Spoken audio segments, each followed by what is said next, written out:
Hi, it's Chris with Implied Music.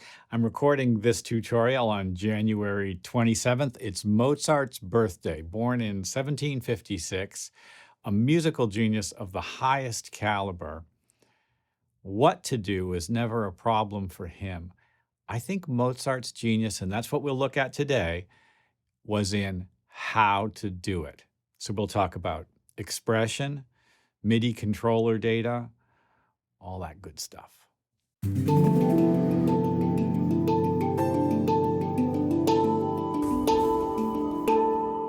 So Mozart's a towering figure in Western classical music. His place in the history of the sort of arc of Western classical music is right at the beginning, sort of solidly in the beginning of the classical period. I think Mozart's greatest genius was in his specificity about expression.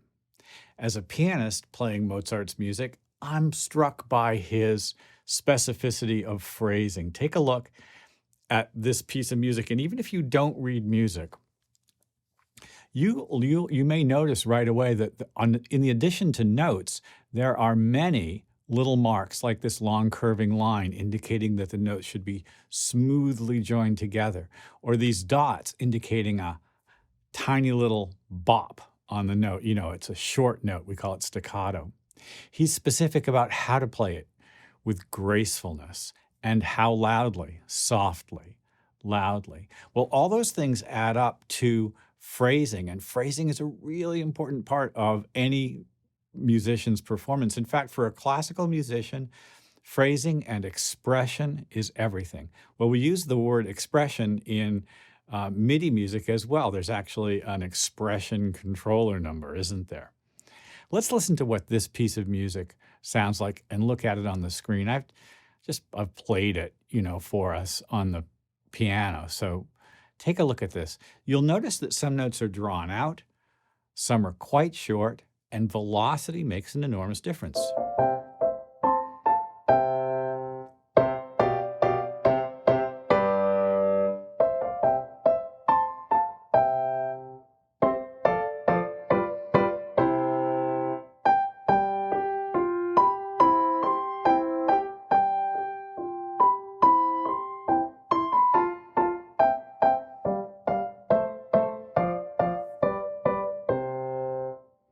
Well, how can we use the idea of expression and that level of specificity in our own writing? Well, not surprisingly, the MIDI spec allows us lots of power in that way. And I want to take a look at a couple of instruments available to us in Logic. Now, the strings and horns patches, studio strings, studio horns, come with what they call articulation sets. Now look over here. I've created a string set, and in this column here, you have an option for selecting the articulation set for studio strings, right? You can do this with any track, but it only helps if you're using studio strings. And articulation sets are available for other sample libraries as well. Well, what that means is each note in this one MIDI track can be assigned to a specific articulation. I'll show you what I mean. Here's the first bass note, and it is set to pizzicato, the plucked sound. Whereas up in the top of the strings, I've decided that these long notes should be set to sustain. Well, I went through each of these notes and I created what I felt like was the right articulation. As you can see, there are, 10, is that right? Or so, that we can choose, including trills and some other things too. And if you learn the names for those things, you can get a much more expressive sound out of it. I also went through and I added MIDI volume and I added modulation, volume and vibrato. Those things are expressive tools for us. Well, let's listen to this.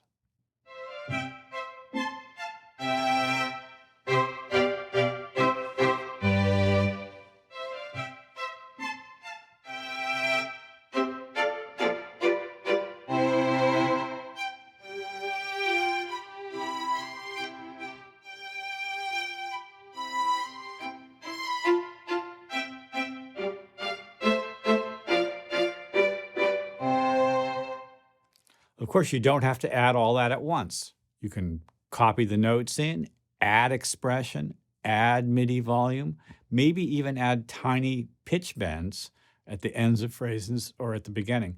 Pitch expression is an important part of good composing and good arranging. Well, pitch expression shows up as an important part in arranging, especially in big band horns. So here, we're done with the Mozart piece, by the way. Here I've created a tiny little jazz phrase orchestra, 3 horns, and again, studio horns with an articulation set. You've got a bunch of different ones, including falls and shakes, things that really make the sound lively. Well, this first high note, for instance, I articulated it with a short fall. And then this bottom note here at the end of the phrase, dwat, you hear it? Dwat, dwat, little thing up, right? Well, this sounds really, really like a horn section because each note is performed with intention.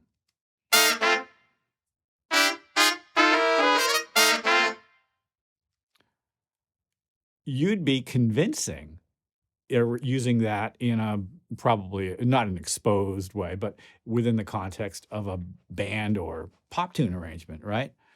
Very, very cool. Well, it's not just for, conventional or regular sort of like I'm doing imitative composing also, because if we're, honest, a lot of the time what we're doing is kind of like working with synthesizers and creating new material, creating beats. But any synth patch can be manipulated using controller data as well. Now here, for instance, the Spitfire instrument, I've mapped the low pass filter, which is right there, to a controller. Over here, also the volume. That's another track that I used. And I'll tell you what, it really makes a difference. Let's just listen to this, look at this track, and you can hear, as I play it, the change in the sound as the filter opens up.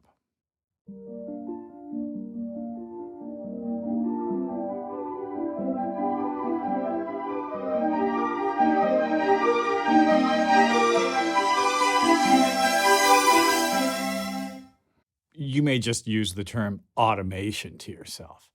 But automation sounds kind of mechanical and robotic, doesn't it? I prefer to think of this general term, and this is the way classical teachers talk about it, as expression. If you're a classical performer, sometimes all you have to put your stamp on a piece is your expressive ideas. I don't think any piece of music should ever be recorded without the intention to express something. And sometimes expression can just be something as simple as a change in volume or the length of a note, exactly where the note falls within the beat. You can push and pull. All those things are part of your expressive vocabulary. Mozart was a child genius. He knew everything to do by the time he was 6 years old. What was not a problem for him. He had the what covered. And Mozart's great leap forward for me anyway, especially looking at his scores and listening to that music, was how. How should this be performed? Phrasing and expression are a big part of every musician's toolkit. Well, I hope this has been useful. Like and subscribe. The channel's growing well, and I really want to hear what you're up to right now.